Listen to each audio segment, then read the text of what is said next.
Joining us now from Washington is a prominent member of the Uyghur exile community, Alim Seytoff. He's the General Secretary of the Uyghur American Association. Alim Seytoff, this kind of attack carried out apparently by Uyghur separatists is a bit of a setback to the cause of your people, isn't it? Yes, to some extent it is, because we have been peacefully and patiently struggling for the freedom, human rights, and the democracy of the Uyghur people. We never anticipated that such attack would happen, but it did happen, so we are very sad. And there are militants among you then. I mean, what's the number? Do we have any idea? Because they're even supposed to have links with Al-Qaeda.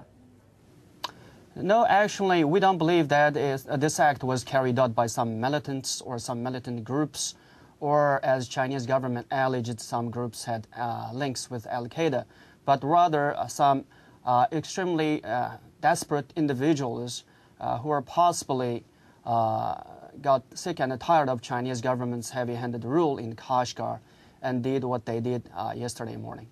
But you're not in any way trying to justify the actions of those amongst your community who might resort to this kind of violent method? No, not at all. Actually, we are opposed to terrorism and violence, whether it's carried out by the Uyghurs or by the Chinese, and what they did is plainly wrong. What exactly do Uyghurs such as yourself want? Greater autonomy or an independent state?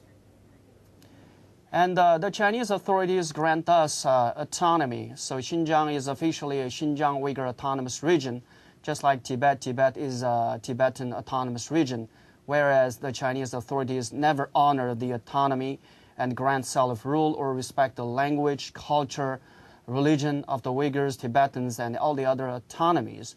Instead, the Chinese authorities used the autonomy framework as a convenient rule to justify this heavy-handed rule, to transmigrate millions of Han Chinese into our home territory, to offer all the employments and privileges to the Chinese settlers, and also specifically reserve power, political power, and economic opportunities to the incoming Han Chinese. Your president, so that's why.